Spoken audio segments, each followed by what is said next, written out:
Friend, have you ever wondered about why you age and what you can do to slow it down so you can look younger for longer?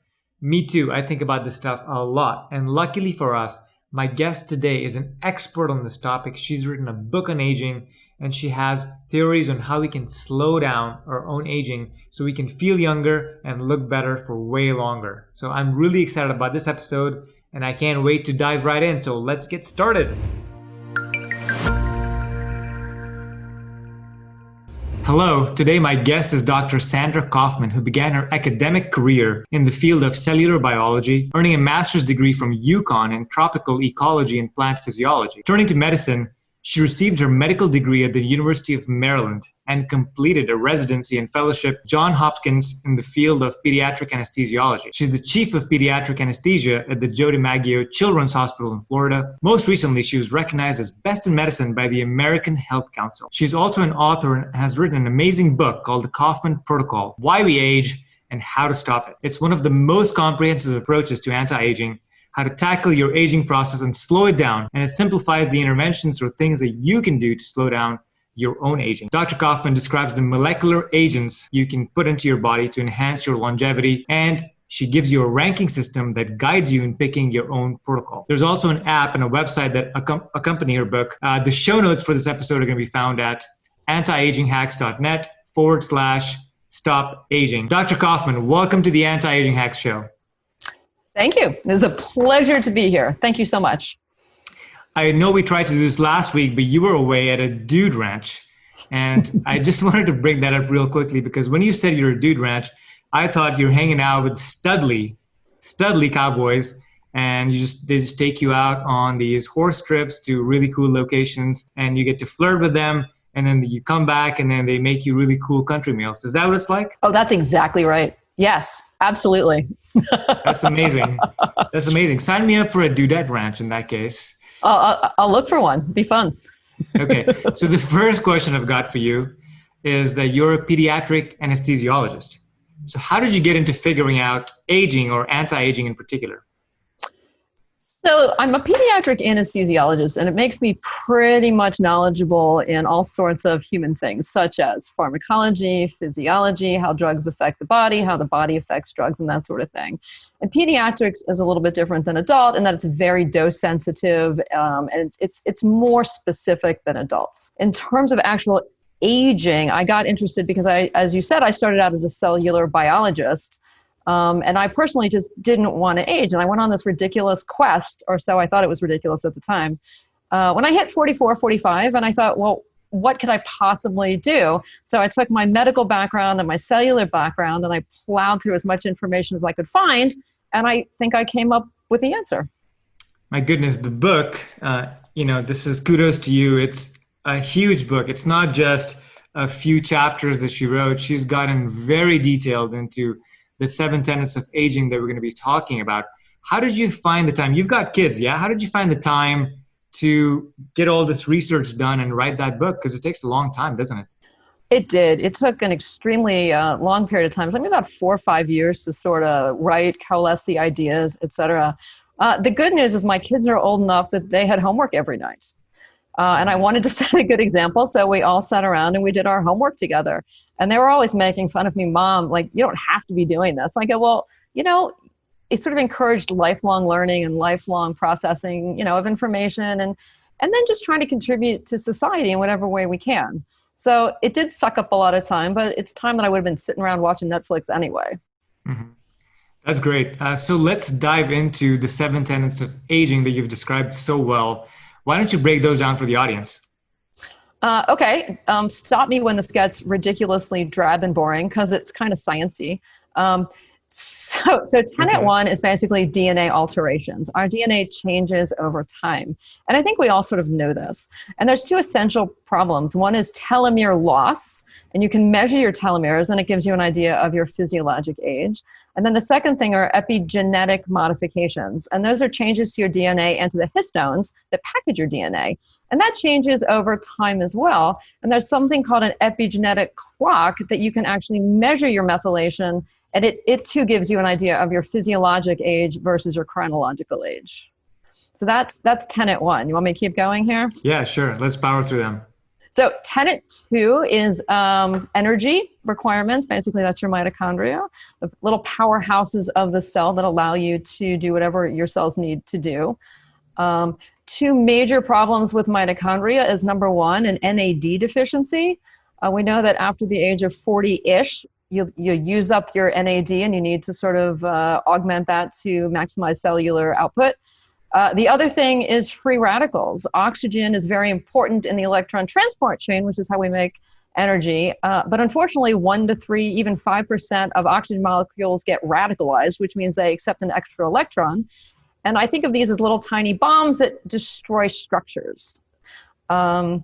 We have endogenous antioxidants that can fix that problem, but we run out of those with time as well.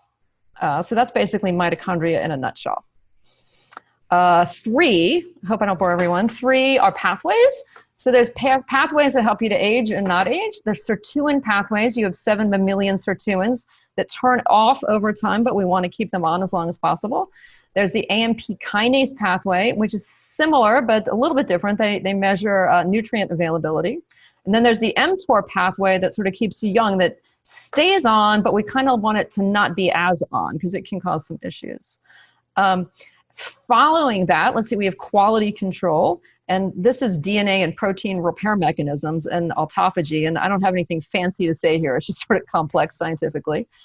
The next category is your immune system. Your immune system, of course, is very helpful, although it fails over time. As a consequence, you become more cancerous with leukemias and lymphomas, can't fight off infection, less likely to make vaccines, and you become chronically inflamed over time, which is a huge component to neurodegenerative diseases, osteoarthritis, all that sort of thing. The 6th category, and I hope I'm not doing this too quickly. Keep going. This is great. Fantastic. I call it individual cell requirements because a red cell is different than a liver cell, which is different than a brain cell. In this category, I also put senescent cells because as you develop senescent cells, you need to know how to get rid of them. And that's something that's very specific to us. The last category I call waste management because you have to take out the trash. This basically is glucose issues. We all know that having high glucose is bad for you. Glucose bonds with things, creating agents called AGE products, advanced glycation end products. And these wreak havoc on the inside of your body. The good news is we can block them, of course, and strip them off of your collagen, et cetera. And then there's the accumulation of lipofuscin, which is cellular recycling material that we can't get rid of, that wreaks havoc in older persons or older cells. And that, in a nutshell, are the 7 reasons-ish that we age. That's great. What I love about these reasons or tenets that you've put together is kind of the factory analogy, right? So anybody could conceptually understand what's going on and they can think about what a factory might function like, even if they've never been inside one. And so then relating that to your body kind of puts everything into a frame of reference. So they can say, oh, pathways means this, or mitochondria or the powerhouse means this, or DNA repair structure means this. So that's really cool that you did that. And then secondly, I think what's also very interesting about reading a dry book, which would have been a dry book, is you have all these jokes interspersed all over the place. And so you're reading this really interesting or detailed paragraph about like DNA methylation, and suddenly there's a joke about not finding the perfect man or something. And you're like, what? So thank you for making this incredibly complex subject easier to read and digest and kind of like laugh along as we go through it. Well, it's funny. I really did not know who the audience was going to be when I wrote this. So for the scientists, I had to put the foofy scientific stuff, and it's in there. There's regular prose for regular people, and the jokes are for people that are just dying to get through it, but it's killing them. So I figure a little bit of levity here and there kind of helps. Plus, I'm kind of a sarcastic human, and half of my jokes got crossed out by people editing it, but the point was to just be kind of entertaining. So I appreciate you recognizing that. Yeah, absolutely. So I've gotten some questions about the actual tenets that you talked about. And I also want to talk to you about the compounds that you've identified, the supplements or adjuvants that people can take to kind of slow down or help these 7 tenets, if you will. So maybe let's start with the actual compounds that you've identified, how you went around those, what does the identification process look like? And then let's talk about your rating system that you came up with. Okay. I need a specific question. So let's maybe do the top 5, because you've identified 15 in the book, and there's more on your website that I noticed. But what are the top 5 that you think are really, really important for people to start on quicker than others? Okay, so I have identified what I call the panacea, which is 5 agents. Sometimes I add 6. And of note, this has to be people beyond 40. So I get a lot of 20-some-year-olds who want to be proactive, and they do this. And the answer is this is not for them. So this is beyond 40-ish. So panacea conveniently sort of spells out what they are, right? Because I'm not truly a genius. So the P is pterostilbene, which is a cousin of resveratrol, and it does many things. It scores very highly in my system, but most importantly, it's a sirtuin activator, which are the pathways. So we want to keep the anti-aging pathways open. So that's pterostilbene. Let's see, panacea, A. A stands for astaxanthin. Astaxanthin is one of my all-time favorite molecules. It comes from algae, so it's completely natural.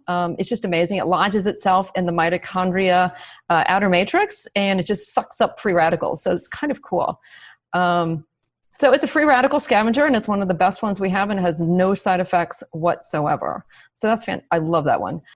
So going through the panacea list, N stands for nicotinamide, which of course is not straight nicotinamide. It has to be one of the derivatives that turns into NAD.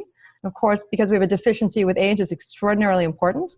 There's nicotinamide riboside, and then there's NMN. Both are probably moderately equivalent. They're steps away in the enzymatic process.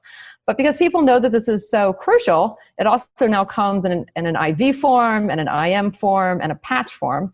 And people always ask me, which is better? And the answer is it doesn't really matter as long as you take one of them. Moving down the list, panacea, the C's are next. So there's carnosine. Carnosine is a naturally occurring dipeptide. Everyone has it.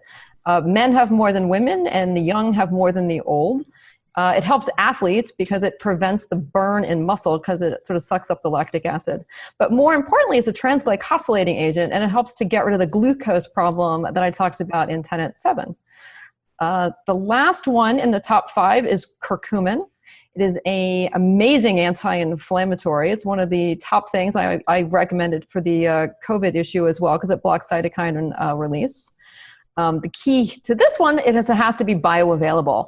There are innumerable nanotechnologies now that various companies have to make it bioavailable, because if you just take straight curcumin, it's only in your body for about 45 minutes to an hour. And if you eat turmeric, only 1 to 3% of that is actually curcumin. So it may taste good, but it's not going to do you any good. Mm-hmm. So that is essentially the top 5. And if people are concerned about weight issues, I'll frequently throw in an E, which stands for ECGC, which is in green tea, that helps to uncouple mitochondria and increases weight loss. So that would be the top things for people to start with. That's great. I think most people that are listening will probably start with EGCG after what you just said, because everybody's trying to lose either 20 or 10 or the last 5 that doesn't go away after you turn a certain age, from what I hear. Now, you said something 40-ish, right? What I hear from people is like, well, is it 41? Is it 42? Like, what does she mean by 40-ish? So is there any further clarification you could make on the 40-ish age-wise? I can try. People age at various speeds, right? One person's 40 is not another person's 40. If you are an extremely youthful 40 and your vision hasn't changed and your energy levels are amazing and nothing has hit you yet, you're a young 40. If you're a 40-year-old, you're getting like the abdominal tire syndrome, which I call the fat belly thing. If your vision's starting to go, you're tired in the afternoon, if you feel symptomatic with age, then you are most likely a good candidate for this. Yeah. Because 40 is really when people sort of differentiate into the good agers and the not so great agers. Mm-hmm. Interestingly, you speak about vision. I went to get my vision tested a couple of years ago, and the doctor that was doing it, ophthalmologist, she said, yeah, in a few years, you're going to have your vision, you're going to need glasses. And I said, no, but I have 20/20. She's like, doesn't matter. When you turn 40, you're going to need reading glasses. And I said, how is that possible? Is that a line in the sand where everybody, falls over? And she was like, yes. So I came out very perplexed of that conversation, and I was like, I was determined to find a way not to be that person that you turn 40 and your glasses come right on. And I know you've got a couple of things that you recommend as part of your protocol and the research you've done. So what can people do to increase or better their vision? So interestingly enough, so what you're talking about is something called presbyopia. And it's the inability of the lens and the muscles around the lens to sort of move the way they should move. Some people argue muscle's more important. I kind of think that the lens is more important. And it has to do with glycation of the fibers in the lens, because not too much blood gets to the lens. So the antioxidants are very unavailable, right? So what we need to do is we use eye drops. So carnosine, like I talked about in the panacea, conveniently comes in an eye drop, and it's called N-acetylcarnosine. And it was tested on probably 50 to 100,000 Russians in a study.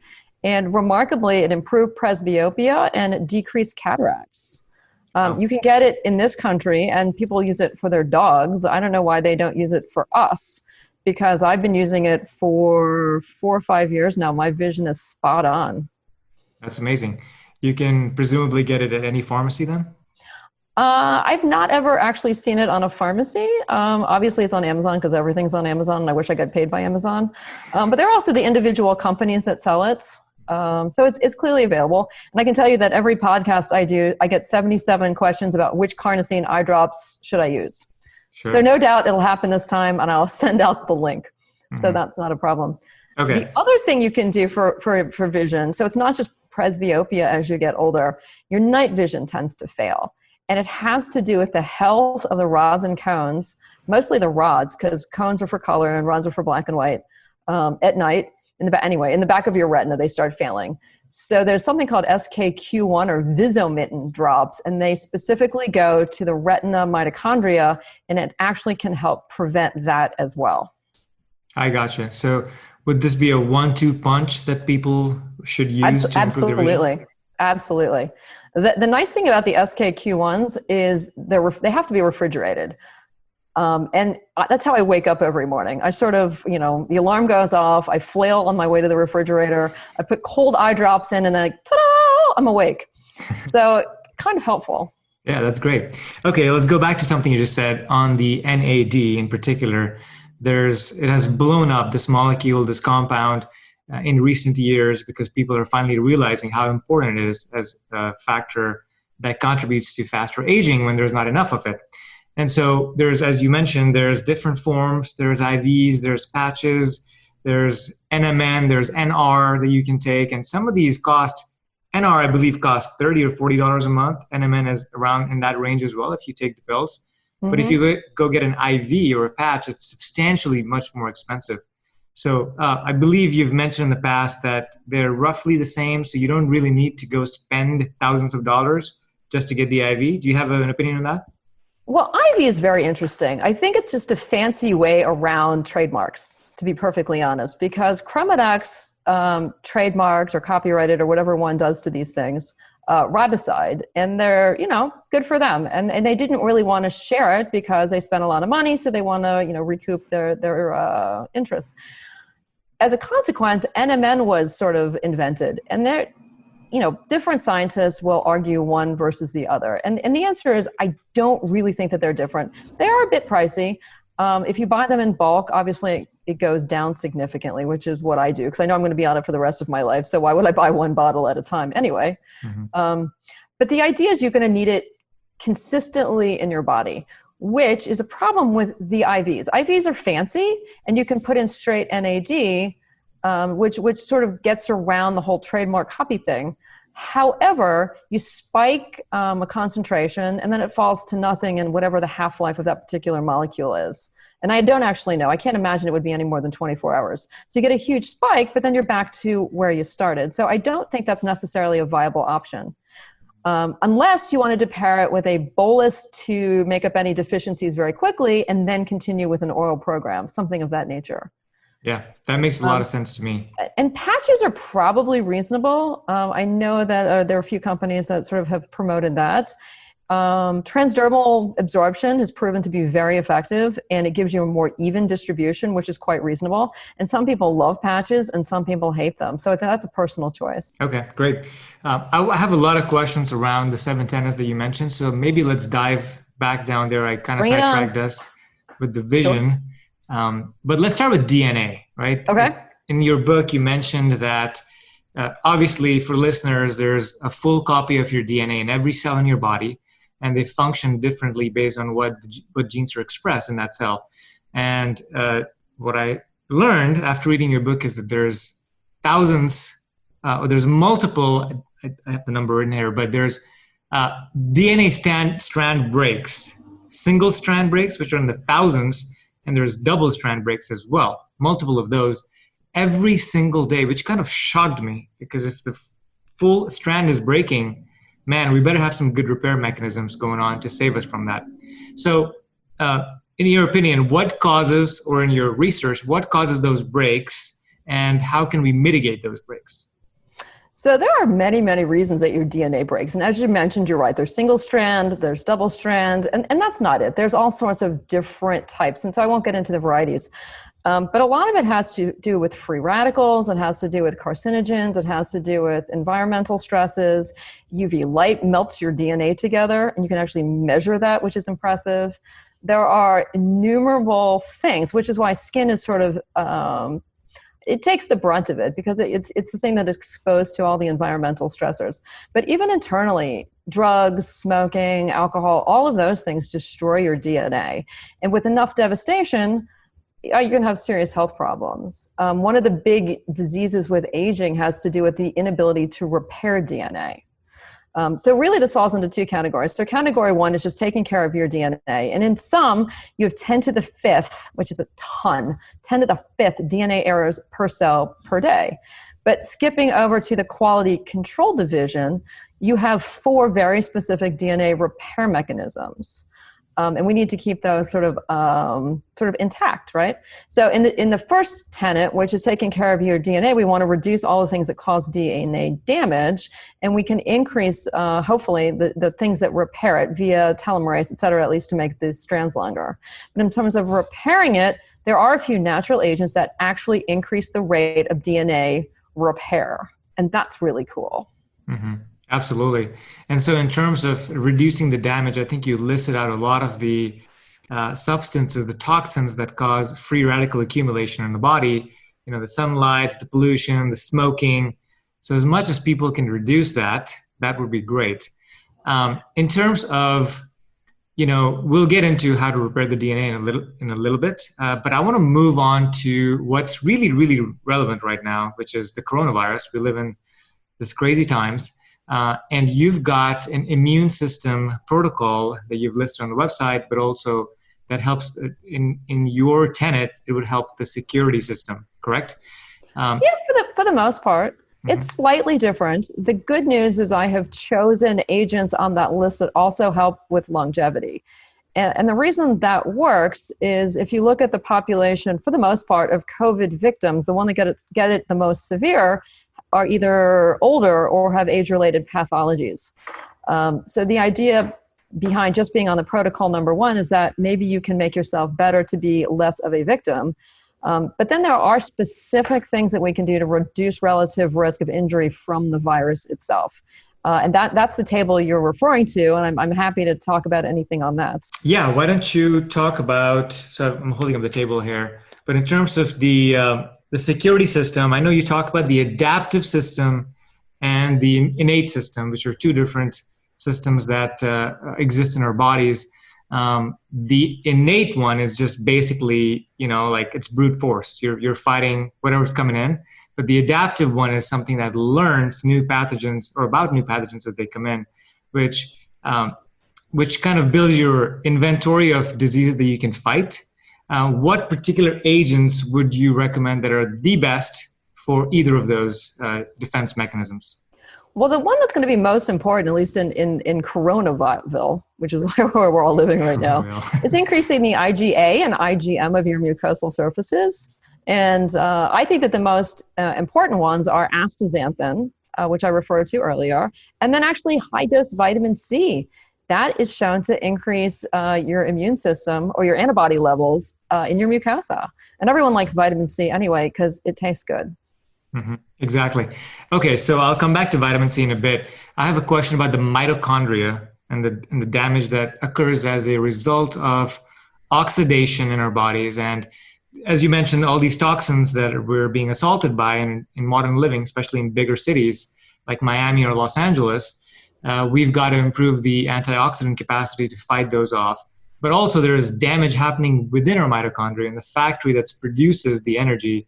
And as an output of the ATP process or the Krebs cycle, there's things damaging the factory itself, or the energy producer itself, which is so ironic. And of course, they make antioxidants themselves, mitochondria do, to reduce some of that damage. But over time, as you mentioned, this will add up. And so you've got a favorite antioxidant that you talked about, which is astaxanthin, which can actually get into the mitochondria and help with some of that antioxidant load. So talk to the listeners in general about antioxidants and what they can do, what purpose they serve, and why they're so important in your anti-aging protocol. So antioxidants are extremely important for several reasons. You can't get rid of all of them, and you don't really want to get rid of all of them because they do serve purposes in terms of intracellular messaging. And people are always afraid if you take extra antioxidants, you're going to destroy that process. And I can guarantee that that's not going to happen. We know that free radicals destroy absolutely everything, and that when you are young, your own endogenous antioxidant machinery sort of takes care of that. And people are very familiar with these things. The SODs are very important. You have 3 types of superoxide dismutases, the glutathione. There's a variety of them. Catalase is also important. But of course, over time, these things fail. And so one of my favorites, as you said, is astaxanthin. And I love it for many reasons. So number one, it by itself, I call it a primary free radical scavenger because it does it all by itself.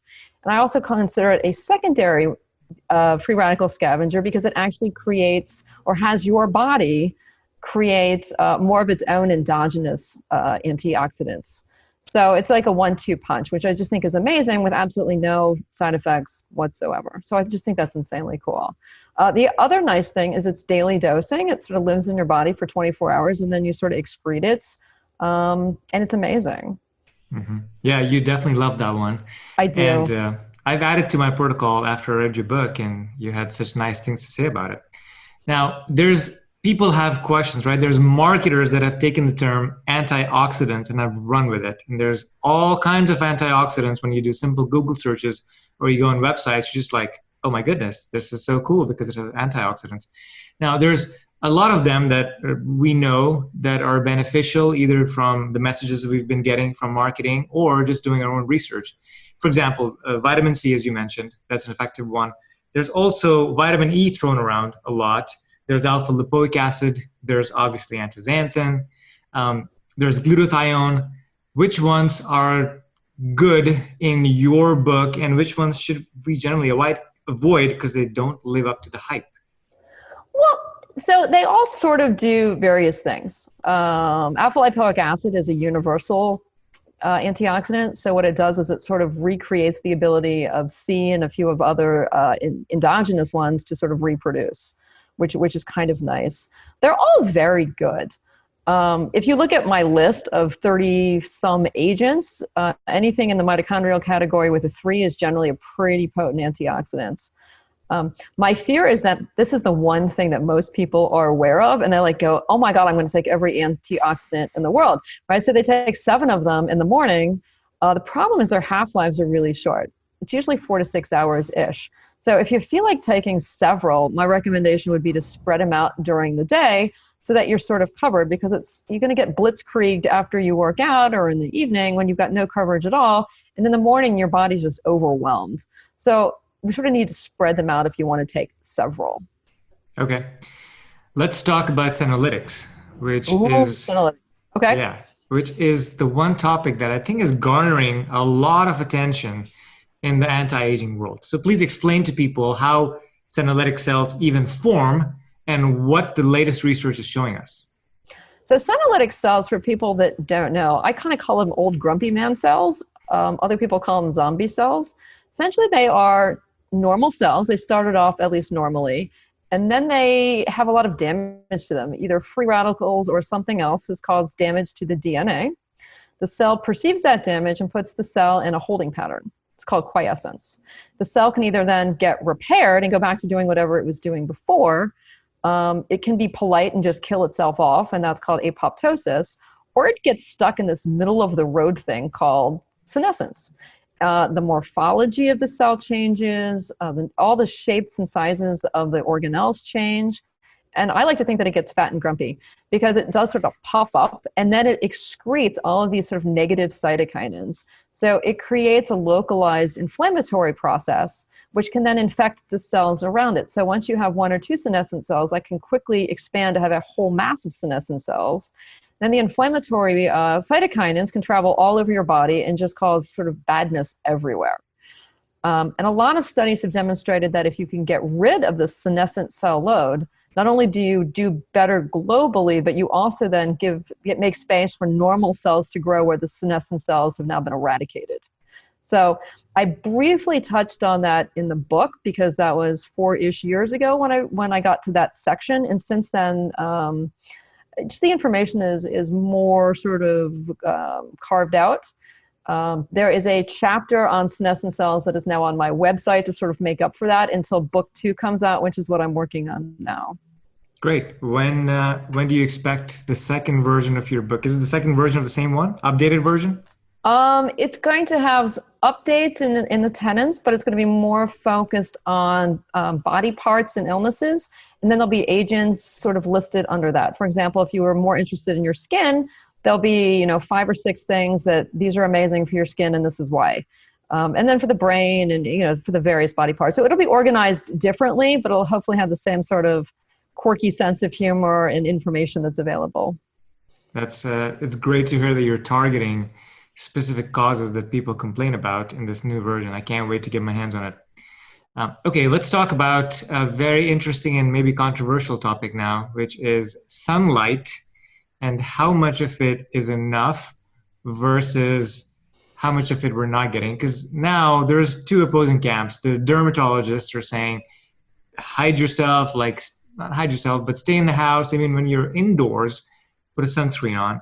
And now there's some realization in the health world that a lot of people have vitamin deficiencies, at least in the Western world, and therefore that's leading to energy problems and thyroid and all kinds of issues in the body.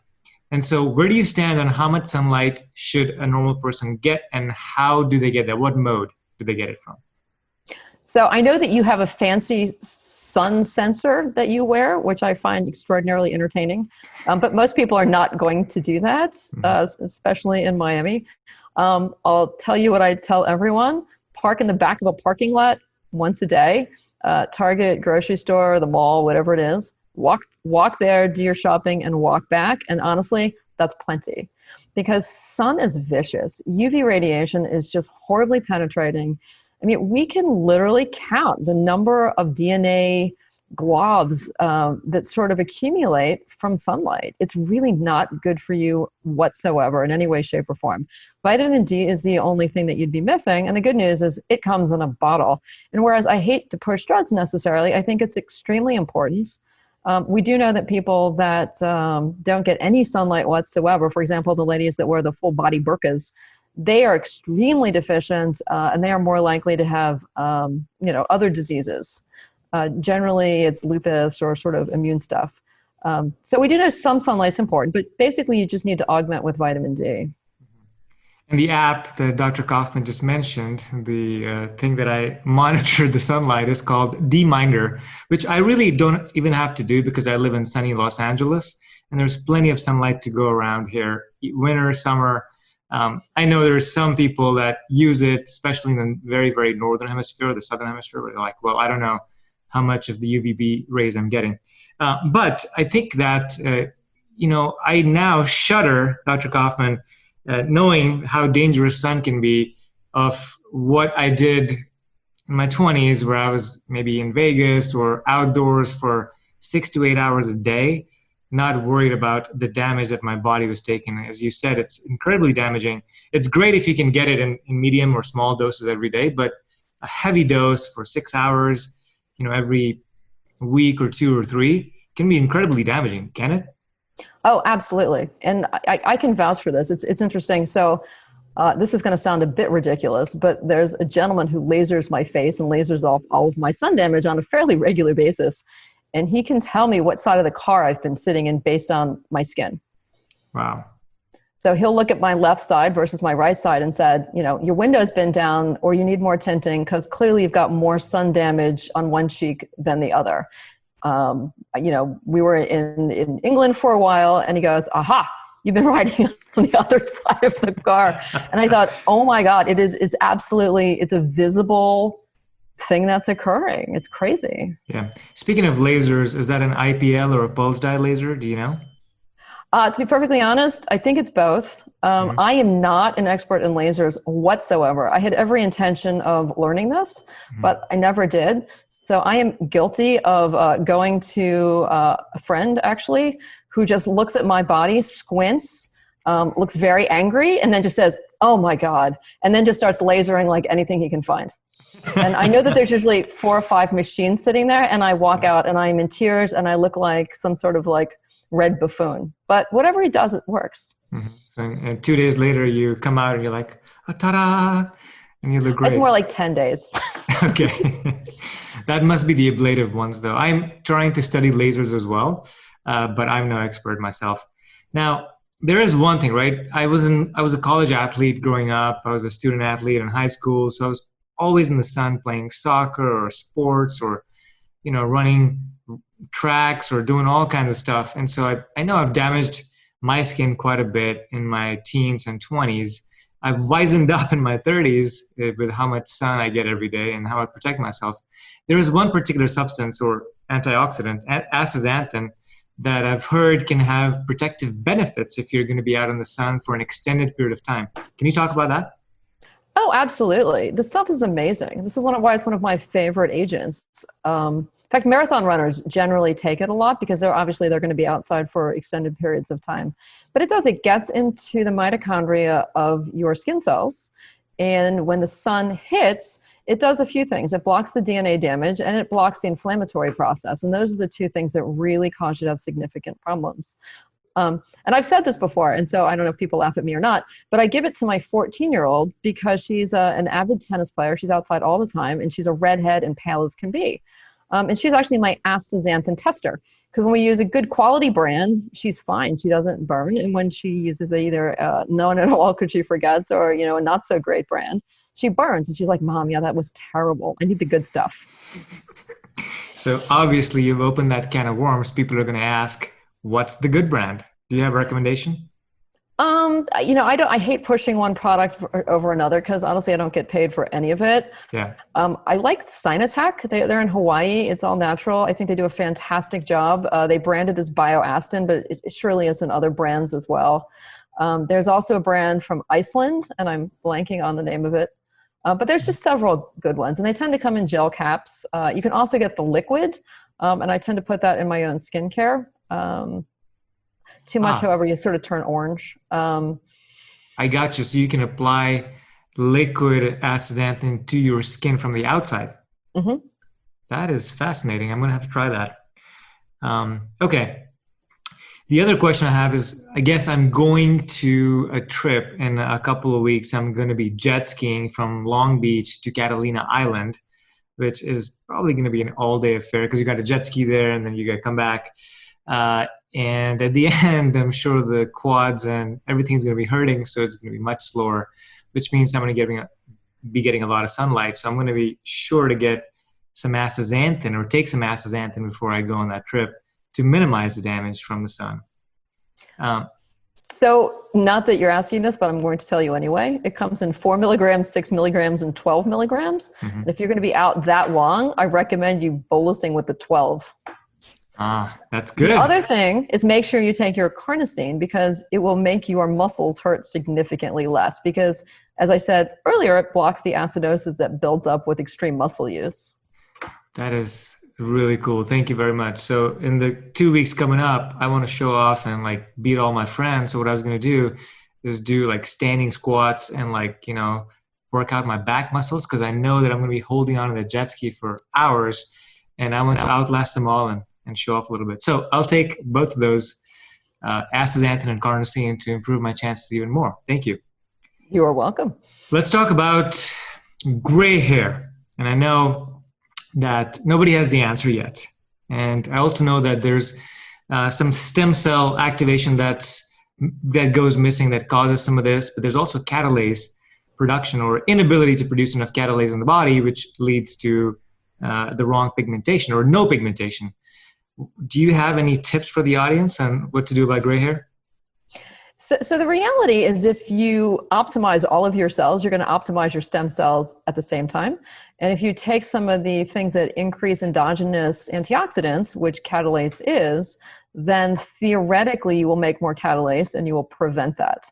So specifically in terms of graying hair, the only thing I can say is optimize your whole body and your hair will follow. In terms of color. In terms of actual hair production, I recommend Colonia cava. It's one of my favorite things. Sort of hits many aspects of why our hair is thinning. I don't think it actually helps if you're already bald, but if you are starting to thin, I think that you can sort of help your hair. Okay, great. I have one other topic that I want to touch on, and this is very important for people to understand how harmful AGEs can be, or advanced end glycation, or glycation end products. And so I want you to just spend a minute or two just talking about how AGEs are actually formed and why they're so damaging to your body. Sure. So glucose, it tastes good, but it's, as we know, it's sticky outside, as in lollipop form, and it's sticky on the inside as well. But here's my analogy to make everyone understand it. But what it really does is it gets into your bloodstream, and it non-enzymatically, meaning it just sticks. It doesn't take anything magic. It sticks to things, and then via several processes, it becomes completely stuck to these things. And they're called advanced glycation end products. And it can be stuck to a protein, it can be stuck to DNA, it can be stuck to lipids. And what that does is several things. If it sticks to a protein, it completely denatures that protein. So you made it, you spent all this energy making this perfect, beautiful protein, and now it doesn't do anything. It also changes things. For example, if an AGE sticks to the histones of your DNA, it can actually precipitate autoimmune diseases. So That's kind of bad. It also sticks to collagen. Collagen is one of its favorite things, and it denatures collagen. And I like to think of the analogy of a tablecloth, right? If you pull on a tablecloth, it's sort of the fibers sort of come and go. But if you put a big glob of super glue on there and you try to slide the fibers, they just break. And that's what your collagen does over time. So older people tend to get heart failure. They don't have coronary disease necessarily, but they just have heart failure because the collagen in their heart is failing. It's one of the aspects of high blood pressure. It's why your skin sags. There are just innumerable manifestations of why AGEs are bad for you. The good news is, if you know about it, you can sort of avoid part of it. So number one, you can decrease glucose that you are eating, and everyone's obsessed about, low glucose diets, but you can block absorption as well. Metformin does it, Bavarian does it, a few of them do it. You can block the non-enzymatic transfer of glucose in your body. Hydralazine does that. It just bonds to the glucose and you excrete it, and it doesn't do any harm. And then there's some things that can actually break apart these intermediate molecules, such as carnosine. It's a transglycosylating agent. And then there's some evidence that you can actually block, or not block, but actually strip it off. So chiboulic acid is supposed to be able to do it in some models. There are probably anywhere between 50 to 100 specific AGE molecules, just depending on the type of glucose molecule, be it fructose, glucose, et cetera. There's a variety of combinations. And then what it's bonded to. So chiboulic acid can break some of these off, but just not all of them. But if you use a multi-step process, or at least break it off of some of these processes, then at least you're going to start, decreasing or minimizing the damage from glucose. Mm-hmm. Oh, that's great. So in general, eat less excess glucose if you can. And also look at each of these agents as something that can help you reduce that load of glucose and the damage that it can do to your proteins, to your DNA, to your fats. And speaking of collagen, right, it's on the skin, but collagen is everywhere in the body. I think people don't realize that how important collagen is as a protein. These AGEs, when they like gobble up and attack some of the proteins, they render them useless, as you just said. And the proteins are the hard workers in the body. And if they're not working, well, then you're going to age faster because your cells and your body can't do its job. Let's talk about using your protocol, Dr. Kaufmann. How soon can people observe changes in their bodies or the way they're feeling? So it sort of depends on where you start and what you expect. So I love the 20-year-olds who call me and they want to stop aging. And I think that's brilliant. And we'll put them on a protocol, but you're not going to see too many changes because you're just too young. When people come with actual complaints, their back hurts, they're a little overweight, their vision's not so great, they tend to be the people with the biggest change the fastest because they can see it. They're trying to pinpoint a specific complaint.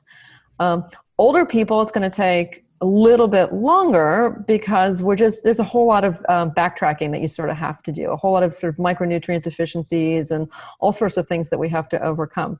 But generally speaking, for people in their 40, 45 range, usually it takes about 2 weeks. And then the older you get, you tack on a little bit of time.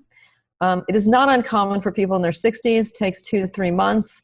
They don't believe me until all of a sudden one day they go, oh my God, I do really feel better. And then I get emails saying, okay, now what do I do? So it just depends on expectation and age and how sick you are to start with. Mm-hmm. Great. So for people that are looking to get into your world and understand your protocol and how you've broken this up and created your tenets, obviously the book is a great way for them to get started. There's also supplemental information that you have on the website, and there's an app that you have. Do you want to talk about the website and the app and how people can engage there? So the website is basically overflow of information. So the book has 15-ish agents in it. And it basically goes through each of the 7 tenets and tells you what they do and why I rated it the way I rated it, so that you sort of understand how these things get put together. The website probably has 36-ish agents on there. So you just keep building, and then every time I sort of plunge into a new piece of the puzzle, I'll write a blurb and then stick it on there. So senolytics are on there. I put some immune stuff on there. It's the flow over at the moment. The app is basically meant to help people get started. You can follow it forever if you want and track your progress, or you can just use it for, a few days. It asks you for your personal information, just as in terms of, health issues, nothing crazy. And I can't get any access to that. So I'm not invading anyone's privacy. But the algorithm that I built then suggests what people should take, just to help people get started. Yeah. I also answer innumerable emails on a daily basis, free of charge. People ask me questions incessantly. And I will, I do my best, and I will continue to try to do my best to answer people in a timely fashion. My goodness, that would probably take up a lot of your time every day. Yes. Okay. Now, so in terms of people getting into your world, I think you're saying the book is the best place to start. But then if you want individual strategy for yourself based on your health concerns or health issues or health goals, generally speaking, then the app is the way to go, because that will personalize your protocol for you based on what you put in. That is correct. And the way it works is, so I have points in the 7 tenets, right? And so based on what someone perceives as their biggest problem is where we would put specific agents. For example, if someone is diabetic, which is obviously a glucose issue, and that falls into the waste management category, then we would pick all of the agents that get the highest scores in that category. If someone is more cancer prone, then we're worrying about, repair mechanisms. So then we would look into that category. So it all sort of just follows suit as to how a cell behaves and what would be reasonable to try to turn around some of those negative issues. Great. What is the app called, by the way? It's the Kauffman protocol. Everything has exactly the same name. What's really interesting, and I don't quite understand the world of apps, is my app developer was not so fantastic. And for a while, it would get stuck on the subscription page and people were angry, and it would get stuck on this page and that page. And I paid an exorbitant amount of money to try to fix it. even so, people have issues. So inevitably, that is my second pile of emails, which is, this app isn't working. What do I do? So inevitably, I will get those as well. I thought about taking the app down, but people seem to really enjoy it as just a place to start. So I've sort of left it in place. Okay, great. So if you want to learn more about Dr. Kaufmann, go to kaufmannprotocol.com. That is Kaufmann protocol.com. And you can also check out the app, which is called Kauffman Protocol, as well as the book, which is also called the Kauffman Protocol. Any other ways people can reach out to you, social media, others? Let's see. I am on Facebook at Sandra Kaufmann, and I'm on Instagram at Kaufmann Anti-Aging. My email is on my website, so I know people know how to find it because I get inundated daily. I am very findable. I will tell people it takes me a few days to get back because this is obviously a hobby. This is not my actual job. Okay, great. Dr. Kaufmann, thank you so much for coming on the Anti-Aging Hacks show. I'm really excited you came on. We've been talking about this for a while, but we finally got it done. And I hope people learn a lot from this episode and what you're doing. And I can't really wait for your next book, which should be coming out soon. So thank you. Thank you.